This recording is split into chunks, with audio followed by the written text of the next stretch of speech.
Lez Hang Out. And let's talk about what Lez is about. And let's listen to two lesbians shout. Lez Hang Out. Hey everyone, welcome back to Lez Hang Out. You know what's coming, Ellie. The podcast where all the things she said, all the things she said, running through my head, running through my head, running through my head. Yes. There's only one option. There was only one choice. From the West Coast, I'm Leigh Foster. And from the East Coast, I'm Ellie Brigida. To those of you who've been with us through this whole journey, thank you as always for listening. If you're a new listener, welcome. We're excited to have you here. Here's what's happening this week. This week in the Lesdom. This week in the Lesdom is a place where we can touch base each episode about things going on with the podcast or otherwise. We are still continuing to release our Patreon bonus episodes. You can listen to those at bit.ly/LesPatreon.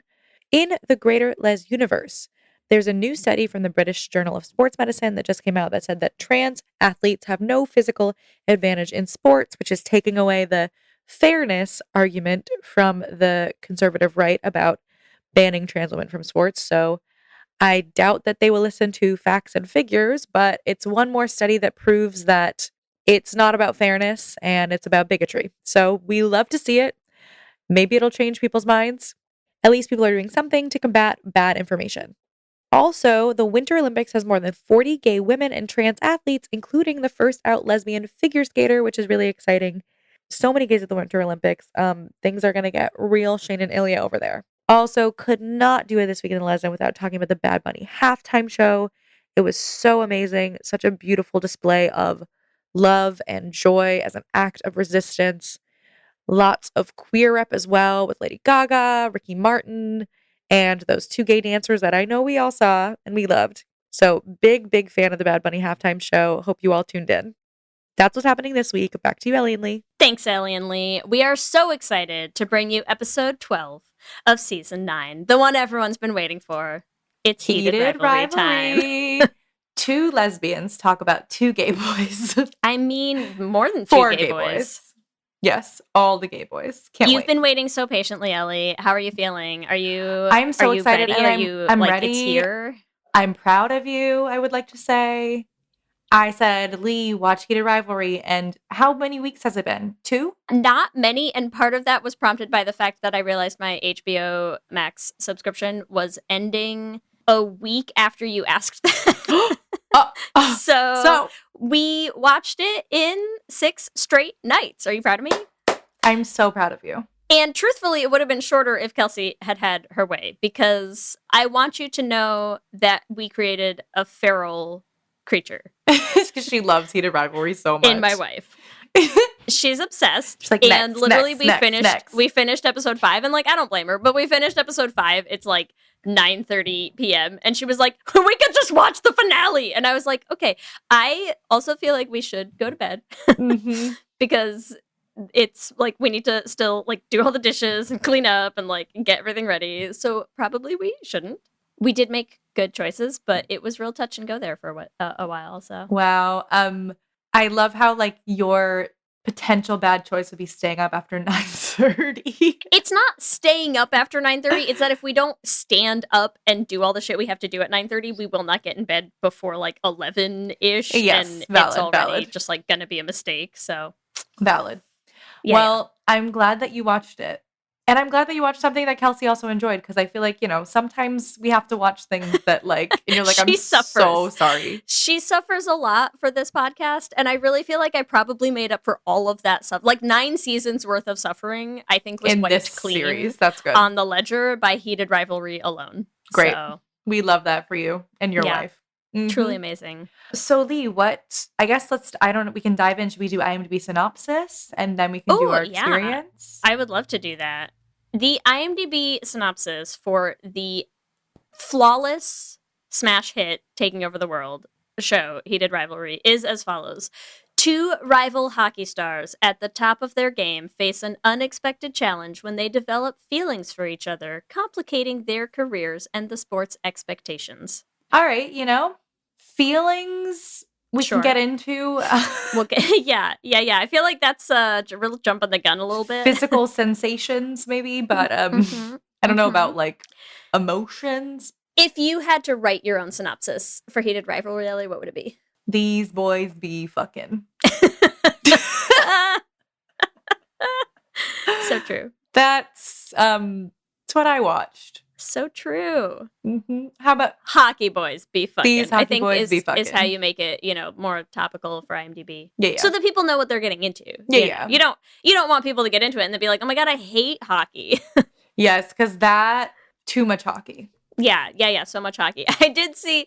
I feel like a solid, probably like 50% of this episode is just going to be you and I telling us all of the memes we've seen about Heated Rivalry, and that's okay. But I do think one of them that I saw that is extremely accurate, at least in terms of its relevance to the IMDb synopsis, is where they were like, my favorite thing about Heated Rivalry is how I know not a single thing more about hockey than I did when I started. Yeah. Mm-hmm. They're like, they absolutely knew what their audience was looking for, and it is not hockey. We didn't need it. No one needs that. No. Like, they're on the ice, but like, yeah, we know about the stretching. That's about it. That's important content. Very important content.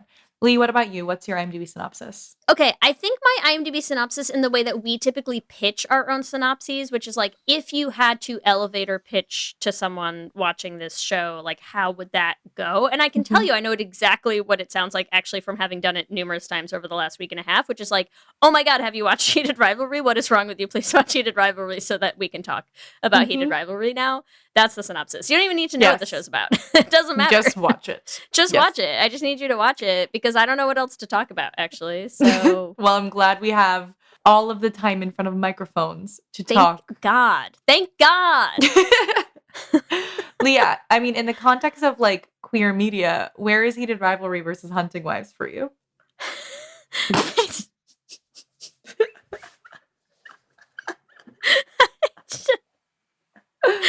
Just like, I think the listeners want to know. Listen, the people are asking.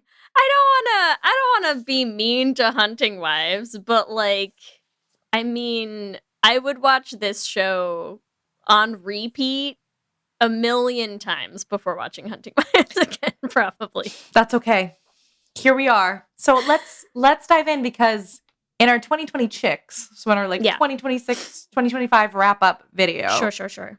I was like, Leigh, watch Heated Rivalry, because I do feel like it's a super important touch point of queer, of media just in general right now, but like very much queer media. What was your experience after watching it? You clearly loved it. Of Heated Rivalry? Yeah. So here's the thing. I loved it. I did love it. I'm so jealous.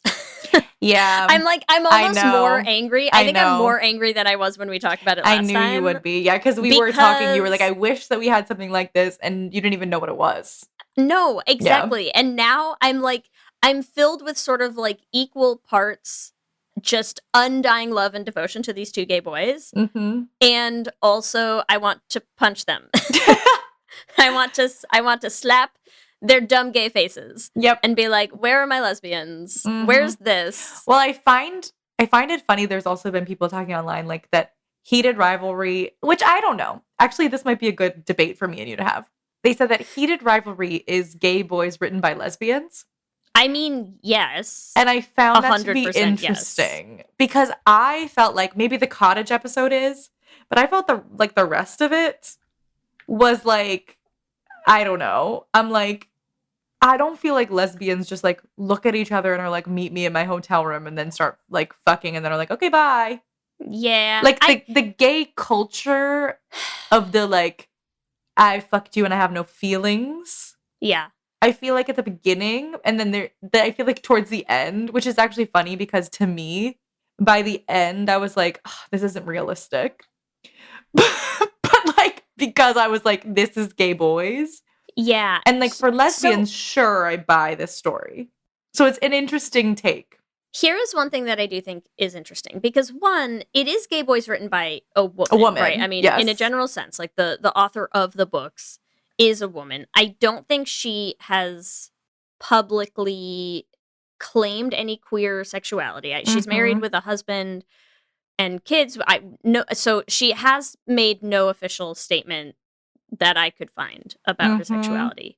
What I will say is I'm actually curious because I need to talk to some of my friends who are gay men because I'm curious to know what their thoughts are about this show, because one of the things that I do think is fascinating to me is, like, you and I talked a lot about in Hunting Wives, how I was like, these are lesbians, but they're not written for lesbians, right? Yes. And I'm curious what the gay community's take on Heated Rivalry is as a show, in terms of, like, one of the things that I did think was interesting when I was watching it is, first of all, let me just say before I finish the sentence, like, full caveat, this is spoilers, heavy spoilers galore. We're Just not holding watch anything the back. So, like, show if and you then haven't watched the listen. show yet, Yeah, watch yeah. the show, okay? Yeah. But I think it actually was, for me, somewhere in the episode 5 conversation with Rose, right, where she's talking about, like, Miles and all this stuff, and what I thought was really interesting to me is that you were trying to do this,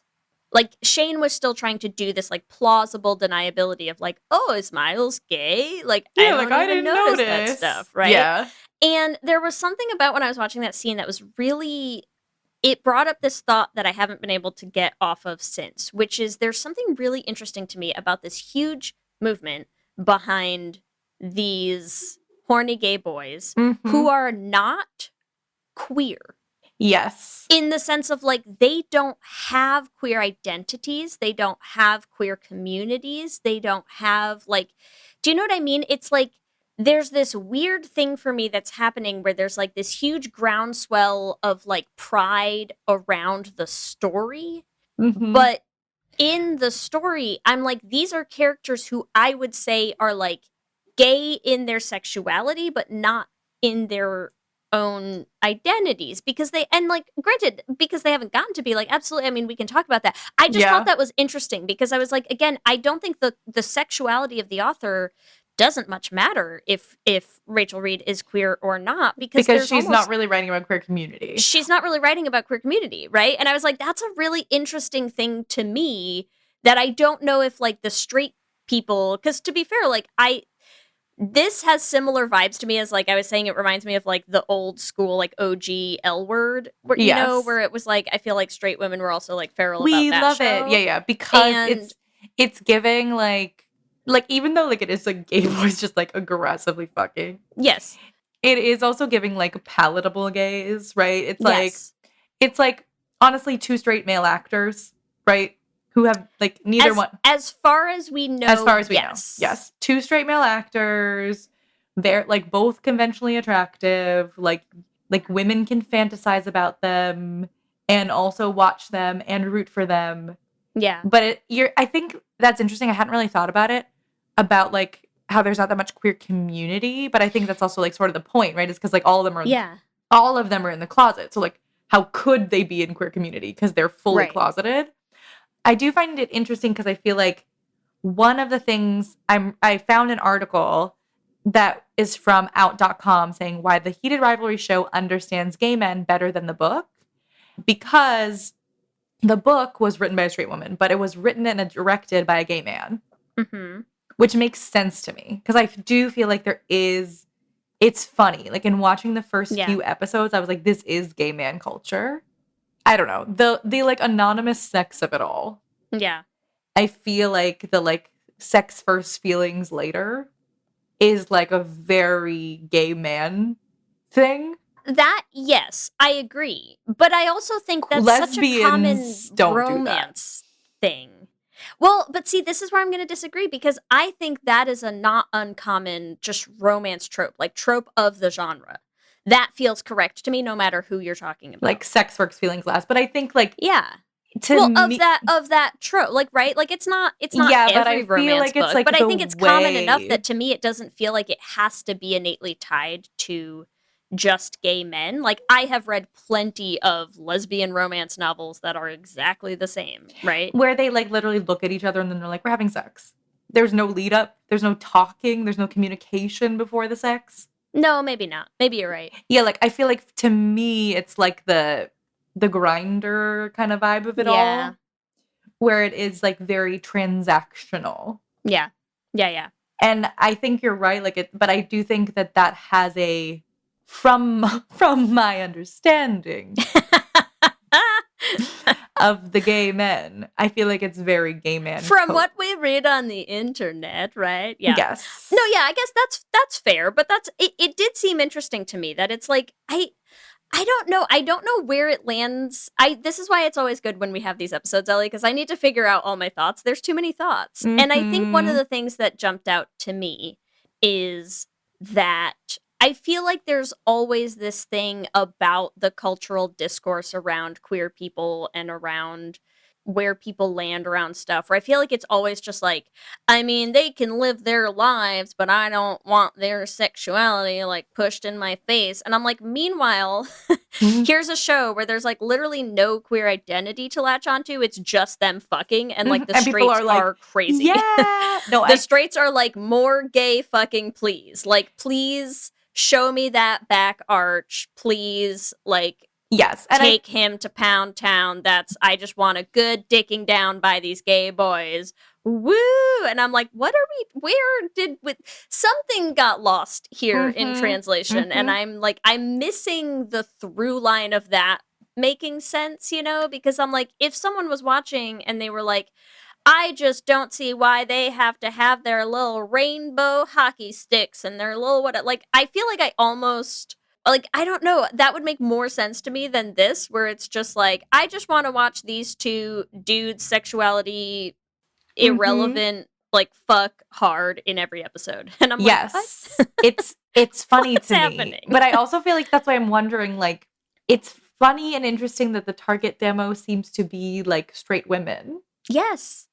That actually doesn't seem funny to me at all. That makes perfect sense, because they are passionate, yearning boys. A thing I think straight women long to have.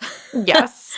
They're like, I wish I had a Shane or an Ilya. Like, I have two options of men to pine for. Yeah. I mean, it's also funny, we also have basically Rose is like the stand-in for the audience, right? Yeah. Where she's like, well, I like you a lot, and I wish you would have sex with me, but you won't. So, I guess I wish you were into this in any way. So I guess I'll be such a shame that your you're best friend. You know what I mean? I feel like it's like, okay, we get the gay best friend, but I do find it so funny and interesting that we're used to the oh my god, I love these gay boys as the side characters, or as the.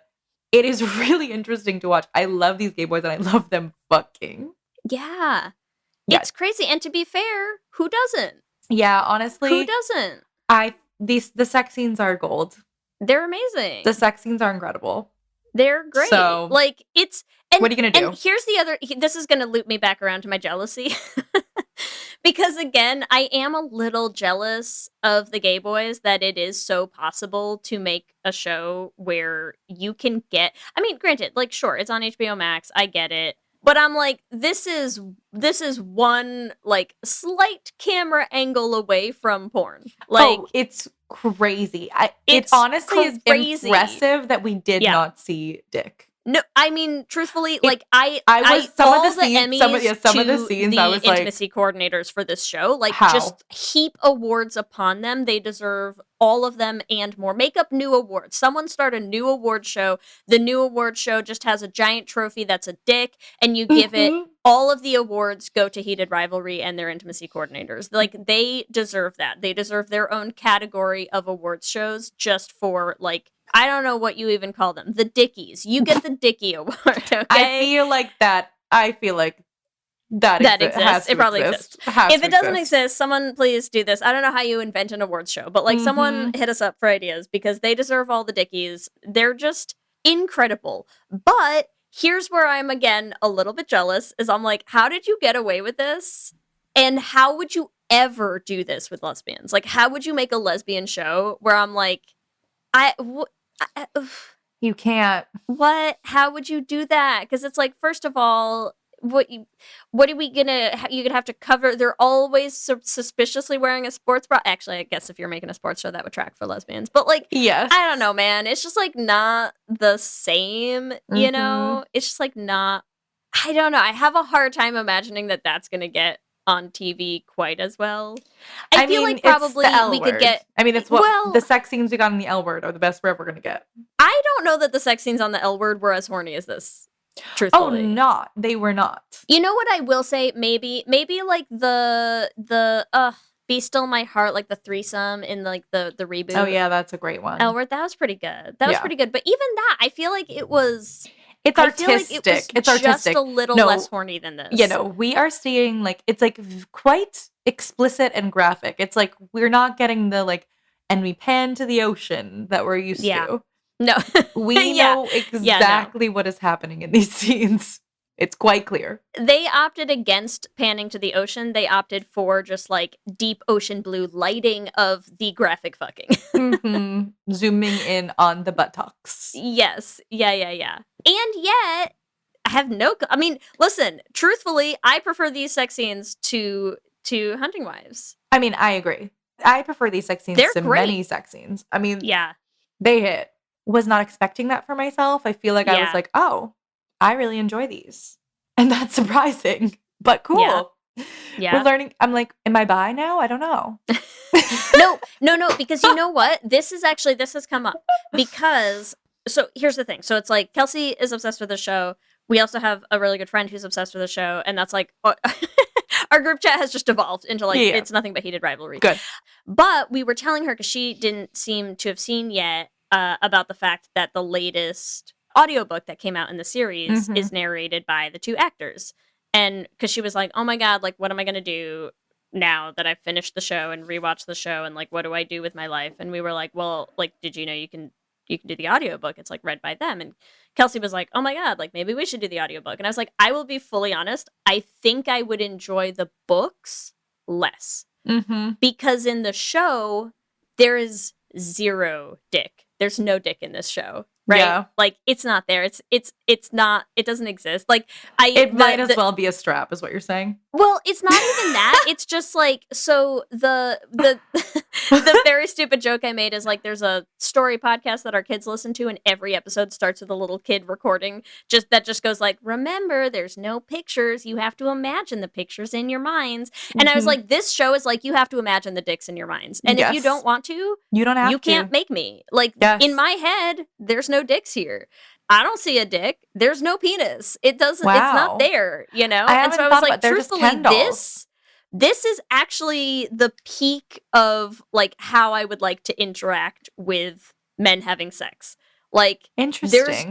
it's just passion and lust and like hot feelings and like horny scenes, and there's no dicks. And I was like, this Wow. is actually possibly more made for lesbians than Hunting Wives, right? Yeah. This I is mean, more made for lesbians than a ton of content out there. There's like zero penis in here. It's actually great. Yeah, you're so right. Like it is. We're just like watching non-binary bodies. yes, it's incredible. I'm like, Interesting. this is my ideal form of horniness. Mhm. I don't know if This it's is my delightful. I don't know if it's my ideal. I think Well, we yeah, get- no, you're right. yeah, but yeah. like, but I'm like, But- this is great for me because I was a little concerned that I was like, I don't know how I'm gonna feel about like watching these boys have sex every single just day. like like Mhm. raunchy sex episode after episode after episode, and then that first sex scene, I was like, oh, I can totally dig this. This is great. Mhm. This is fine. This It is like hits. artfully perfect angles of like Yes. avoiding all the stuff that I really just don't Want to see? want to think about anyways. So Yeah. it's great. I agree. And I feel like, you know what else? That works for all the straight girls too, because to be fair, none of them are that into like penises as far as we can tell anyways. Yeah. So You don't need to see. Like you can imagine what you want to imagine. I think it makes perfect sense. I think this is why it's good for everyone. Leave it all to the imagination. Let's take a quick ad break, and then we can talk a little bit more about the actual plot of Heated Rivalry? Crazy. Question mark? Yes, online shopping is quite literally at our fingertips, but that doesn't mean it's always simple to buy. Whether it's trying to remember one of a million different logins so you can actually place your order, or getting almost all the way through checkout before realizing your card is nowhere near you, there are many hiccups that can get between you and placing that order. Which is why it's such a relief when you see that purple pay button that has all of your information saved, making checkout as simple as a tap of your screen. That iconic purple Shop Pay button is why Shopify has the best converting checkout on the planet, meaning less carts going abandoned and more sales going to you. Shopify is the commerce platform behind millions of businesses around the world and 10% of all e-commerce in the US, from household names like Thrive Cosmetics, Gymshark, and Allbirds, to brands just getting started. And they're not just great at converting sales. If people haven't heard about your brand yet, Shopify can help you find your customers with easy-to-run email and social media campaigns. And they have world-class expertise in everything from managing inventory to international shipping to processing returns and beyond. Tackle all of those important tasks from one place, making your life easier and your business operations smoother. See less carts go abandoned and more sales go with Shopify and their Shop Pay button. Sign up for your $1 per month trial today at shopify.com/realm. Go to shopify.com/realm. That's shopify.com/realm. LifeLock, how can I help? The IRS said I filed my return, But I haven't. 1 in 4 tax-paying Americans has paid the price of identity fraud. What do I do? My refund, though. I'm freaking out. Don't worry, I can fix this. LifeLock fixes identity theft guaranteed and gets your money back with up to $3 million in coverage. I'm so relieved. No problem. I'll be with you every step of the way. 1 in 4 was a fraud-paying American. Not anymore. Save up to 40% your first year. Visit LifeLock.com/podcast. Terms apply. I'm Mandy. And I'm Melissa, and this is Moms and Mysteries. We're two Florida moms obsessed with true crime. From infamous cases like Ellen Greenberg to shocking Florida stories like the Dan Markel killing. With 55 million downloads, we bring you new deep dives every Tuesday and Thursday. Listen to Moms and Mysteries on Apple Podcasts, Spotify, or wherever you get your podcasts. The Regency era. You might know it as the time when Bridgerton takes place, or it's the time when Jane Austen wrote her books. The Regency era was also an explosive time of social change, sex scandals, and maybe the worst king in British history. Vulgar History's new season is all about the Regency era, the balls, the gowns, and all the scandal. Listen to Vulgar History Regency era wherever you get podcasts.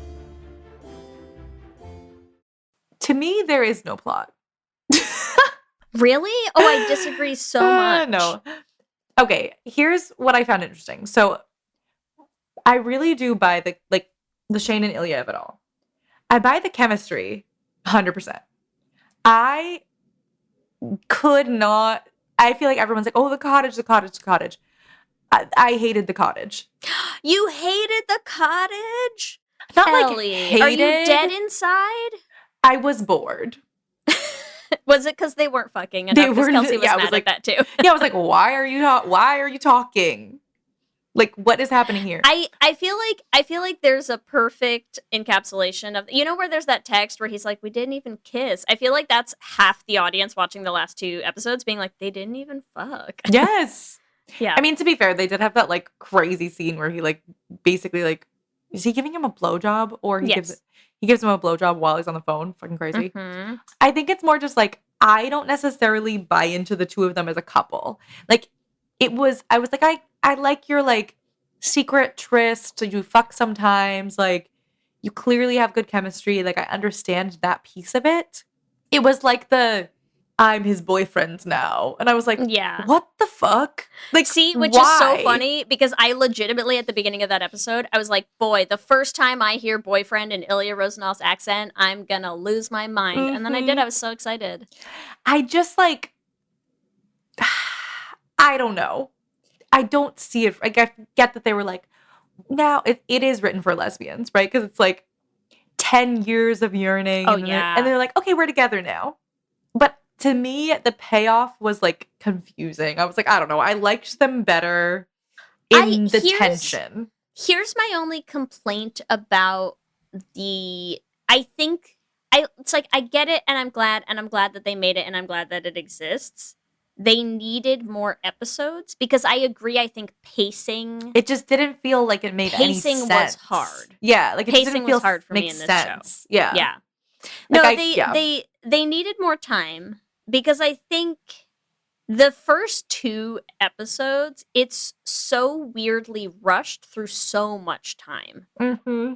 Right? They go from like what, high school right? Aren't they? Don't they Like- even? They're like, 18. I mean, they're probably like I don't think they're 18. They're probably just out of college, maybe. I mean, it's like their rookie season, right? Yeah. So They're like juniors rookie season. I don't know what. So they're definitely, I mean, they're probably like 20. I don't know how old they're supposed to be. I don't know enough about hockey to even pretend that I have any grasp of this. I don't think it much matters. no, they're 17. They're 17. Yeah, they're 17 when they meet. That's so funny. Yes. That's so funny. They're 17 when they meet. And they're 26 at the cottage. Yeah, it's a lot of time. It's a lot of time, and I think because the thing is to me, like, and I love the cottage. I'm totally into that relationship. Like I buy it. I'm here for it. But I wanted more episodes of the build up and the tension, and I wanted a little bit more time to explore them working past it. Because that's the only thing for me is like I think they did a good job trying to show it. And I think the actors especially did a great job of like selling the little moments that they're having throughout it. But it felt like there was so much to shove into so few episodes, you know? And like that. Well, and when they drew, and I get it, because like people are talking about how like it was really important for them to have like a happy ending, right? At the end, it's like, and I liked the episode, right? It's like Shane coming out to his parents and like that was a beautiful scene. Like I was crying. Like I loved the episode as a whole. It was just like, then they start driving away and I'm like, that's it? Yes. Like, yeah. Well, and granted, I mean, it's book one of like a massive series, you know? Yeah. So it's like, and again, it's like even one book, like fitting a book into a short season into of 6 television is into 6 a episodes. struggle. Yeah. Yeah. But I think 6 was too short. I really wish they had gotten like 8. at least a 10 episode, you know, series. I think you could have done a little more. I think you wouldn't have need to make the Scott and Kip thing a complete standalone. Like I think you could have integrated those stories a little bit more. And I think they could have shown us a little bit more of Scott post that, because that was the other thing that I kind of felt a little like I had a hard time with the whole. Some people really didn't like episode 3. I liked Scott and Kip. I liked the little story. I love them. Who didn't like it, and who can I kill? A ton of people, because they're just there for Shane and Ilya, and so they were like, "Who are these other boys? I don't have time for this." Crazy because I know. That's what I'm saying. After seeing Shane and Kip, I didn't buy Shane and Ilya as a couple anymore because I was like, Shane and Kip blow you out of the Scott and Kip blow you out of the water. Yeah, like, yeah. They have much more. Like I understand more. Like I don't know. It's like it's sweeter to me, and I understand like their whole thing was like they're fucking and now they're together after 10 years. But I'm like, I don't know. I guess Scott and Kip are also like lesbian coded, where it's like Scott the first day he's like, "Stay, move in with me," and I'm like, "Buy it." Yeah, I'm in.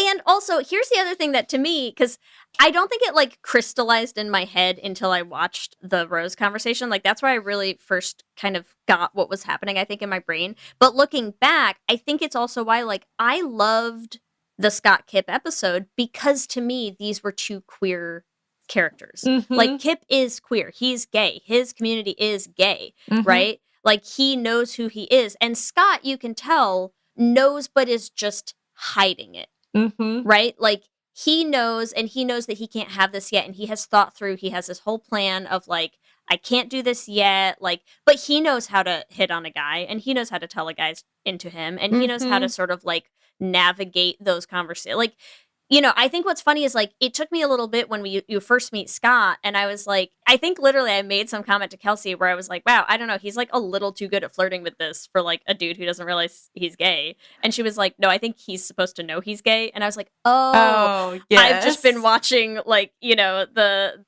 Shane Ilya thing where it's like you're sort of pretending like we're figuring this out in real time, you know. And with Scott and Kip, and I was like, oh, maybe that's why I'm like into their whole thing, because you're watching like a gay man and a gay man who just knows he can't be out, like trying to navigate those waters. But again, it was like there's a whole identity there, and there's a whole like I don't know that whole he pulls him on the ice, Ellie, and he doesn't have anyone on the ice with him, and then he looks up in the stands and there's Kip and he's waiting and he has him come down on the ice and then he kisses him in front of everybody, and I was just like, I lost it. This is like the queer community sense, like the queer like. He knows what he's doing. He knows what that means. He knows what this means for him. He knows what it means for his like career, for the league, for the I'm like, this is a queer thing happening, and I was so into it. But I felt I little cheated that I was like, wait, a whole episode with them, and then you never see anything ever again until like suddenly he's on TV, and I was like, no, I want to see more. I want more little things of their story. Like I wanted to have followed a little bit more of that. Yeah, building up to that moment, because I think that story could stand on its own a little bit more in the mix of everything else. You know, like I think that could have been woven in more, and I think you just didn't have the time to do it. Yeah, but I was obsessed with them. I think I agree. Like, I liked the confidence with which they were into each other. Yes. Right. Yes. So to me, I know it's like, oh, coming out stories, blah blah blah, but like to me, the actual relationship between the two of them and like just felt more grounded and like more real. I don't know. I feel like you sound like you would enjoy, because we also have another friend who's been watching it. She's been watching it with her husband, and they haven't watched episode 5 and 6 yet, which I'm losing my mind about. But so far, his take after four episodes is that he's less into Shane and Ilya's relationship, because he's like, I don't know. He's like, I want a little more romance. And he's like, I get that, like, that's not their whole thing. But he was like, I don't know. I feel like I'm just less into these two guys being like, fuck you. Okay, suck my dick now. Yeah, like, I don't know. It's like, and it's like, I'm like, that's fair. But like, you haven't gotten to the episodes where they have any sort of relationship, really. They're just mean to each other so far, you know? But my point too is like, I don't know. I get it because it's like, it's a different kind of relationship. If you're looking at it from 17 to 26, then sure. But I guess I'm just like, they're not suited for each other. I think they are. I just don't think they are. I think like Shane is the most boring human being on earth. And like he's only interesting when they're having sex. Interesting. Otherwise, I'm like, I would not want to have a conversation with you. Like, I'm so bored by you. So is Ilya. That's okay. Yeah, exactly. But like, why do you want to be with someone boring? Like, Ilya could be with someone much more interesting. Well, I'm curious how that's going to play out. But I do think you're also bringing up one important thing for my personal interests, which is that, I'll be honest, like, Kelsey almost was mad at me for not being into the show more while we were watching it, right? Because she was, like, obsessed. And I was, like, very much enjoying and, like, super into the show, but, like, somehow it wasn't enough for her. And then I discovered the press tour content.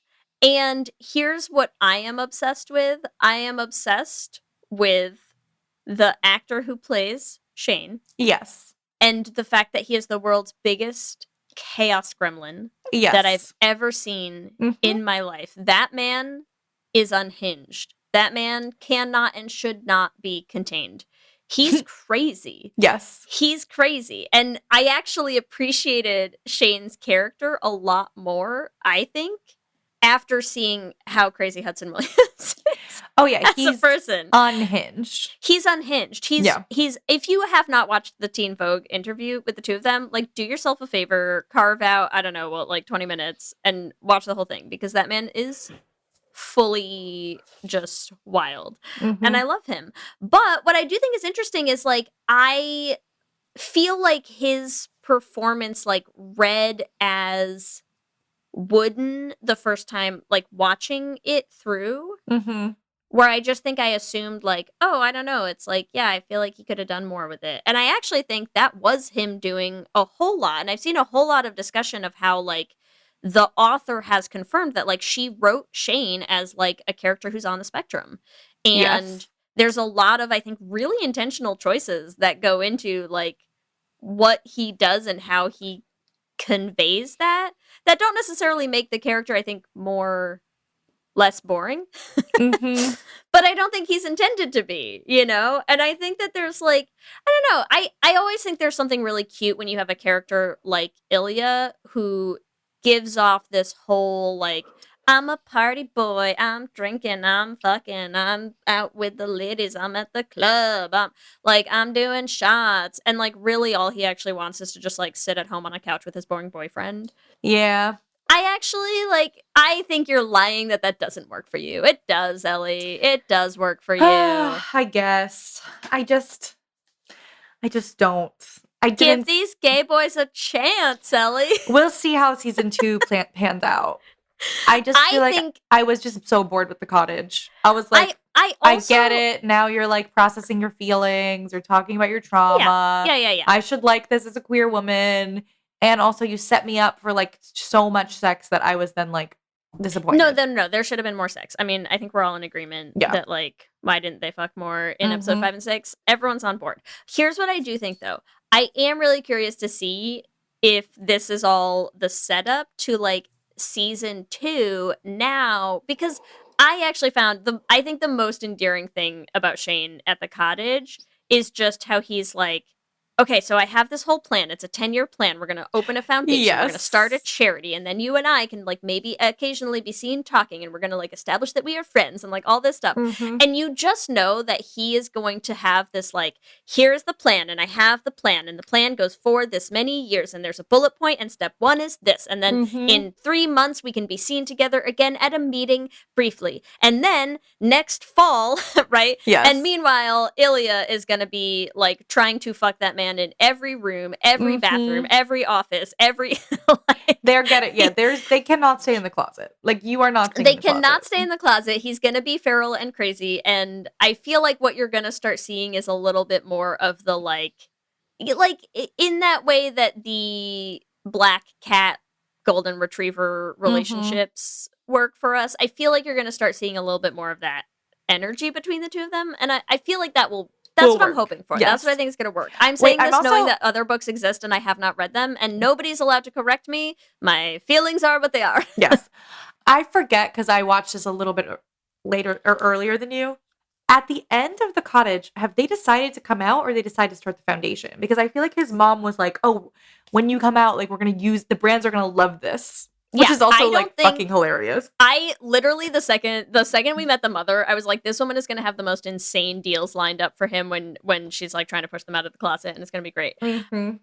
But I don't think they landed on anything. Like, I don't think there is a concrete plan. I think Shane is like, I'm laying out our 10-year plan, and his mom is like, I'm calling Speedo for their Pride collection, right? Yes. And I don't think that there's been any sort of like concrete decisions made, yeah.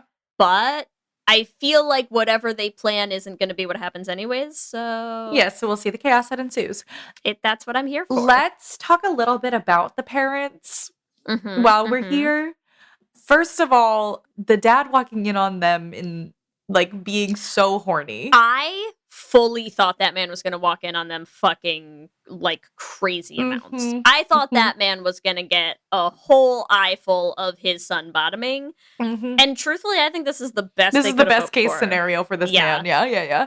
Just some making out. Yeah. And they're so cute. Yes. They're being so cute together. But I do find it, I mean, that whole scene, like, where he, like, freaks the fuck out, leaves. I do think it's interesting because the setup has also been so much that, like, they hate each other. Yeah. That it's sort of funny that the dad isn't like, I don't really care that you're gay, but, like, Ilya? Really?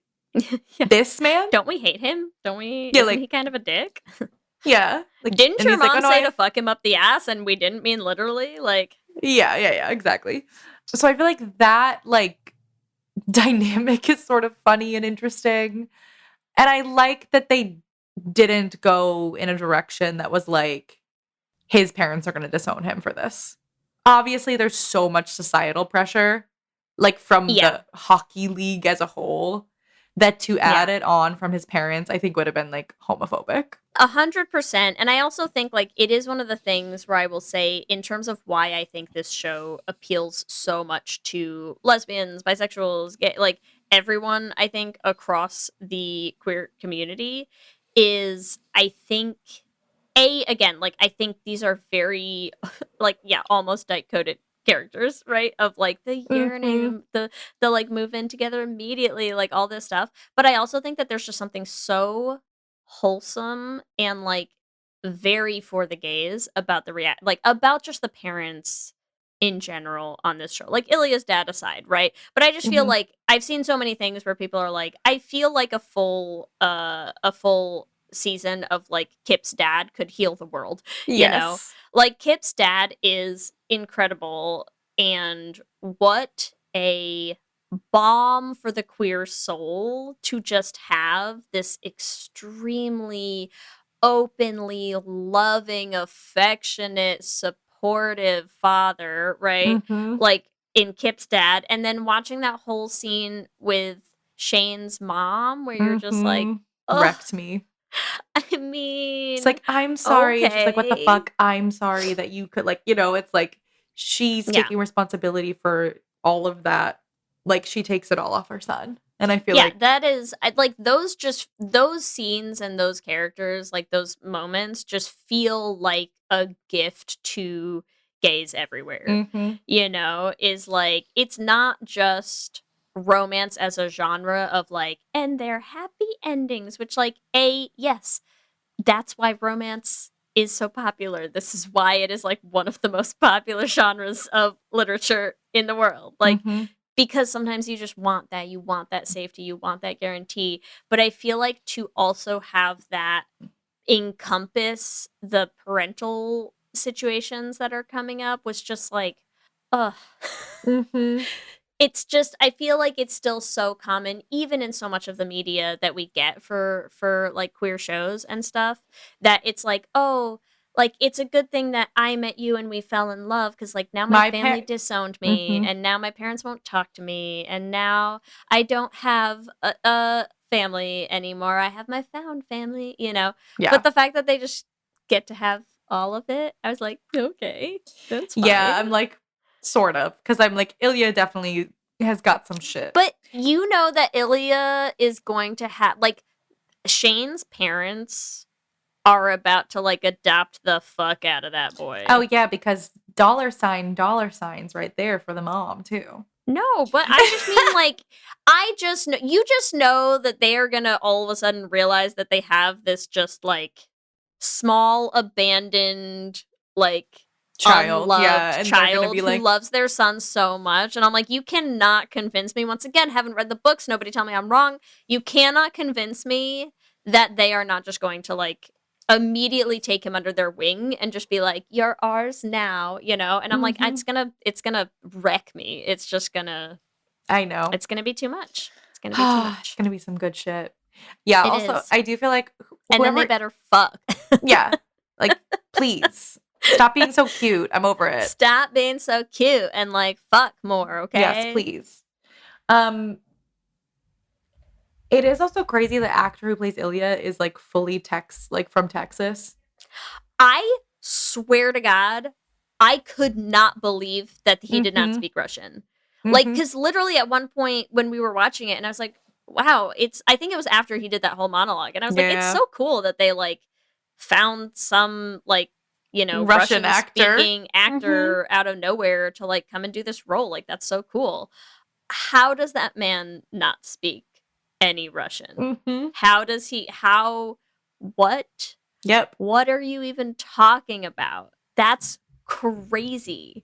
So impressive. That's crazy. So impressive. What else do we want to talk about Heated Rivalry? Well, here's one thing I do want to talk about, because yes, I do still want a lesbian show. I want it. Yes. I think we deserve it. I think I'm mad and upset that we don't have one. Yeah.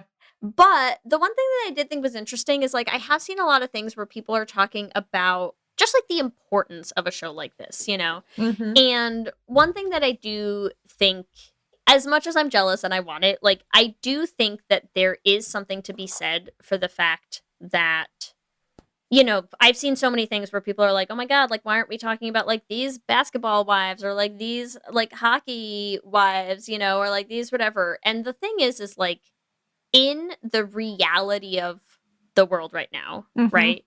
Like, women's sports be gay. Yeah, I feel like it's like you're talking about society as a whole, but it's like it's much more surprising for a female athlete to be straight. The assumption is women athletes, you be queer. And I think there's a lot of like professional women's sports where we know there's a huge queer following, but we also have like a ton of openly queer athletes at this point. And I have seen a lot of things where people have been talking about the fact that they're like, realistically think about it. Like in the entire NHL, there is no openly gay athlete. Like in the NFL, I don't know. I don't think there is. In the NBA, like is there a? I know that there are like athletes who have come out, and we're going to talk about the hockey player who came out, but he is not an NHL player. He's like and a lot of them also come. It's like very, very much a thing where they come out fully after they're done. Like fully after they're done. Like yes. I feel like the Scott storyline is so specific. Yeah. Because it's like, yes, there have been players like Scott. And they don't come out, and he knows it. You come out after you're done with your season. Like you're not trying to fuck up your career. Yeah. And that is one thing that I will say is like I will not hold it against the gay male community the importance of a show like this that is, I think, creating this opening, hopefully, in a culture that has been extremely closed forever, basically, you know. And it's like I saw a thing where it was like at an NHL game, and they had on the big screens in the middle, they showed the scene of Scott and Kip on the ice. Yeah. And then the camera pans to like clearly a gay couple in the audience as like a kiss cam, right? Yeah. And like has them do like gay kiss cam on the thing. And I was like, that is a thing that's happening at like a major sporting event that would not have been a thing like 4 months ago. You know, like that's not going to be your NHL crowds are not going to be cheering on two gay dudes kissing in the stands on the big screen like this aggressively, right? Like before this show comes out. And so I feel like that is one thing that I do think we should talk about. And we can, I know you have the article on the guy that we can talk about, but that's one thing that I do feel like we, as much as I'm jealous and I want the show and I want them like, you know, I want the horny dyke fucking as well. Like we also have so many, like how many gay professional women's sports like people could you name? Just off the top? It's like quite a lot, right? Like I mean, just like read a WNBA roster and like you've just listed high. Paige Beckers and her girlfriend who just came out. Yeah. So anyways, that's my thing. Do we want to talk about this guy who came out? Yeah, well, I feel like it is like it's changing the landscape of hockey. And like maybe it's not going to be immediately Jesse Kortum, I guess is his name. He said he knows lots of closeted and gay men in the hockey world are being hit really hard by Heated Rivalry success. And it's been like crazy to see that because I'm sure like he was completely in the closet for all of his time as a career. He's not in the NHL, correct? No, but he was like but he was in a bunch of different leagues. Yeah. Yeah. And I feel like it's like we always say on this freaking show, but it's like representation matters. And this is like one of those things that is like not a thing we have seen before, and it does matter, and it matters that it's so successful. I mean, this is like what we talked about. Like, it matters that everyone's watching it. It matters that it's such a cultural touch point that like there are straight like men who host sports podcasts, and people are like, talk about Heated Rivalry. Like, you have to talk about Heated Rivalry. Like, forcing straight men to watch the show. So great. Honestly, it's so great. It brings me so much joy watching sports bros on their podcasts try to navigate navigate all having conversations about Heated Rivalry because it's so funny. It's so funny and it's so good. And I also think, I feel like even like the gay of it aside, I also think there's just something great about watching men have to navigate a show that is somewhat about watching dudes figure out how to have feelings in a general sense, you know? Like, I do think that's valuable on its own, but the fact that they're doing it while also having to get through like so much gay sex is truly, I love this for us. This is what we deserve. This is the energy that we needed to roll into 2026 with, and that's great. More of this, please. I also feel like it's depressing and also like money makes people care. Like I feel like now the NHL cares more about gay people. Like absolutely. Bailey was telling me that like at a hockey game they had like a mascot and a trans flag even like love it. Like, and it is crazy because I'm looking at this article. The NHL is the only men's pro league to never have a current or former player come out publicly as gay. So not even a like previous hockey player. Wow. Yeah, that's crazy. In the NHL. And each other sports league has two. There's so many men. The like the idea that not a single one of them is gay, laughable. The statistics do not lie. Yeah. That's crazy. That I didn't realize there hasn't been any like retired hockey players that have come out. That's crazy. I feel like that's the other reason I wish it had gotten more episodes, you know? It's like I feel like this could be prolonged even more, and I wonder how long it's going to be because I saw that the show got picked up for 2 more seasons at least. I wonder how long it's going to take for them to come out, you know?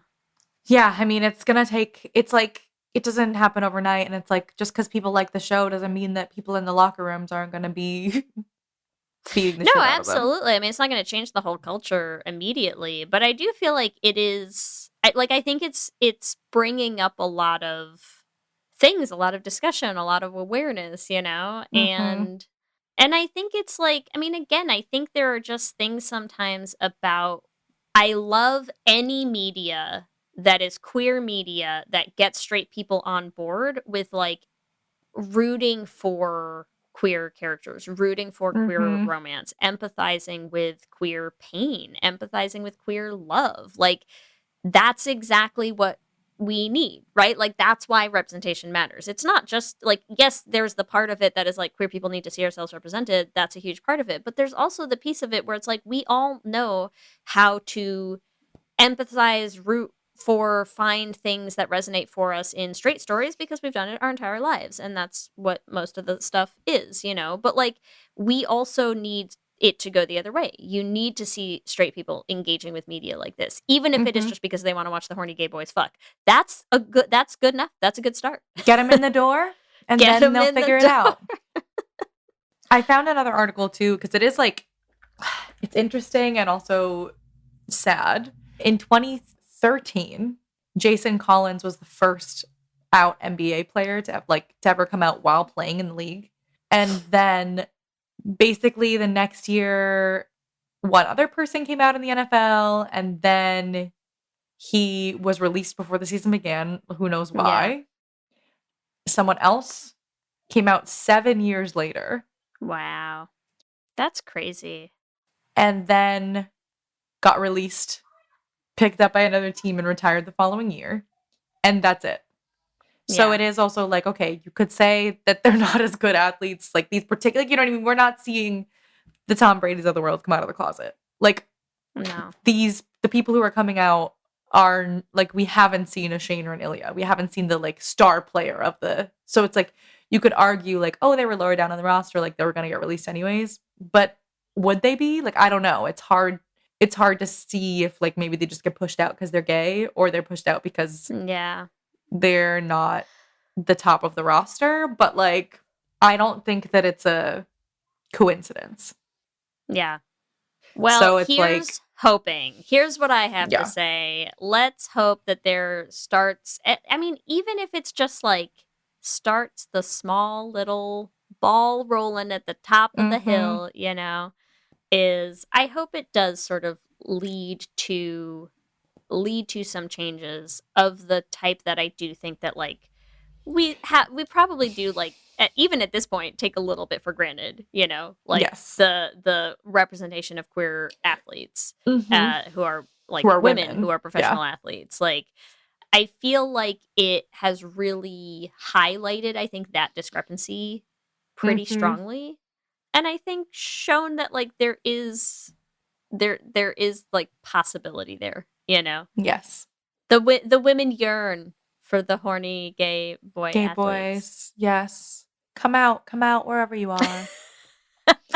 Is that where we're gonna leave off? And now we're gonna head into our Q and Gay. Q and gay. All right. Question number 1. Are you more of an A, Ilya, B, Shane, C, Scott, or D, Kip?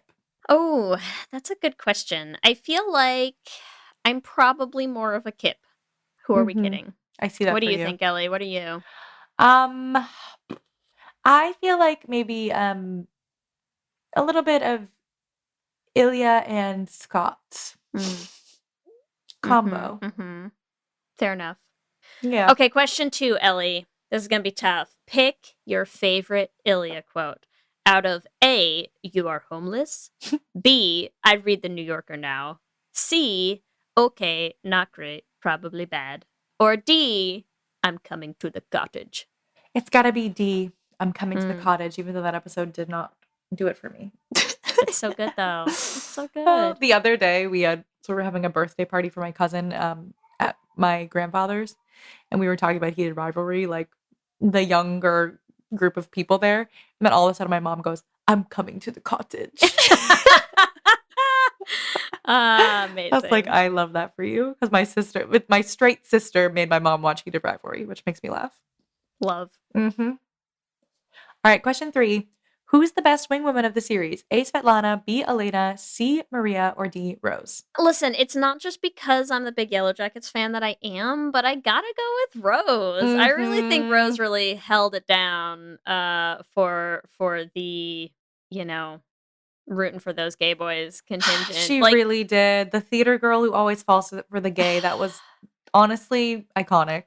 I feel like the writing of that one moment where she's like, I feel like I'm not going about this right. And he's like, going about what? And she's like, shoving you out of the fucking closet. She's like, I'm sorry, I don't know how to say this to you, but like, I love you. You're gay and it's okay. Yeah. And I really think they did such a good job with that whole scene and that whole conversation. And I just loved it. I loved everything about it. I think every gay boy deserves a rose. That's all. Yes. I know. She's so sweet to him. She's like, sorry, you clearly don't want to fuck me. She's like, it's okay, It's though. fine. It's okay. Like, we can just be friends. She's like, I'm friends with so many guys who didn't want to fuck me. It's like too many of them, actually. Too many. And I love that. Okay, question 4, Ellie. If we got a lesbian heated rivalry, what sport would you want? A, tennis, B, field hockey, C, basketball, or D, still hockey? I feel like C, basketball. I feel like we deserve a WNBA movie. Here's the only problem I have, though. How could you make a WNBA show where they're supposedly closeted? And why would they be closeted? Yeah, you're right. Do you know what I mean? Yeah, but I don't necessarily think we need a closeted. I don't think they have to be closeted at all. I think they could be fully out, but it's a love story between, like, I feel like we have this. We have, like, fiancés on separate teams. Like, you can see, like, yeah, they're clearly both gay. They meet at the gay bar. They have to navigate long distance. Like, there's conflict without the closet. So I think I could vibe on that. Fair. I love that. All right, question number 5. What did you want more of in Heated Rivalry? A, feelings, B, fucking, or C, both? I mean, both. I just wanted more episodes. Yeah. I wanted more episodes so that we could have both more feelings and more fucking. Yes. You know? I agree. So the episodes wouldn't be so lopsided, but I prefer the episodes with more fucking. Remember, listeners, you can give us your own answers to this episode's Q&A questions on our Twitter at Lez Hang Out Pod. We love hearing from you and building communities, so we want to shout out some of our favorite things each episode. I'd like to shout out Drag King Troy Next Door, who reached out on our Heated Rivalry trivia. Shout out if you're in New York. Go to our Heated Rivalry trivia in March. It's going to be so fun. Troy Next Door said they're available if we need a short Ilya drag king act.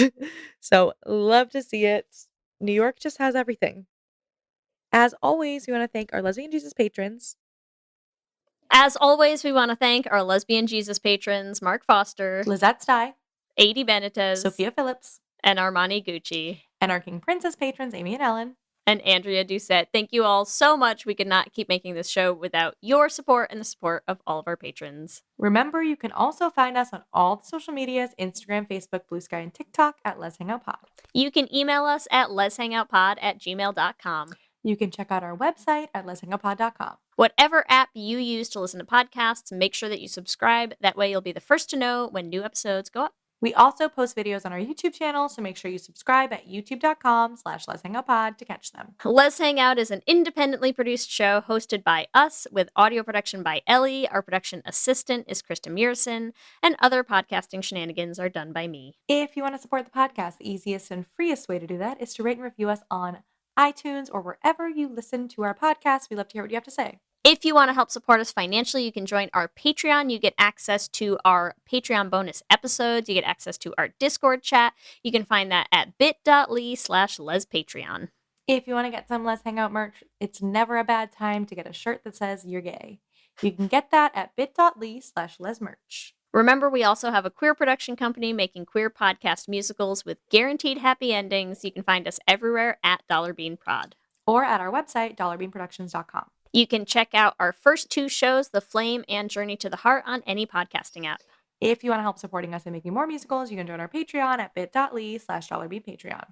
If you want to follow us individually, you can find me on Instagram, Blue Sky, and TikTok at LSH Foster. And you can follow me on Instagram and TikTok at Ellie Brigida. With that, I'm Ellie.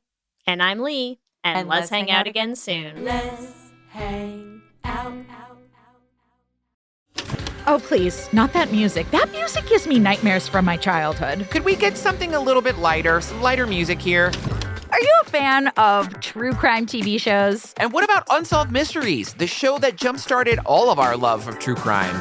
I'm Ellen Marsh. And I'm Joey Taranto. And we host I Think Not, a true crime comedy podcast covering some of the wildest stories from your favorite true crime campy TV shows all the way to Unsolved Mysteries. Baby, you will laugh, you will cry, you'll think about true crime in a whole new way, and you'll also ask yourself, who gave these people mics? New episodes of I Think Not are released every Wednesday with bonus episodes out every Thursday on Patreon. And every Monday, you can listen to our True Crime Rundown, where we go over the top true crime headlines of the week. So come and join us wherever you listen to your podcasts.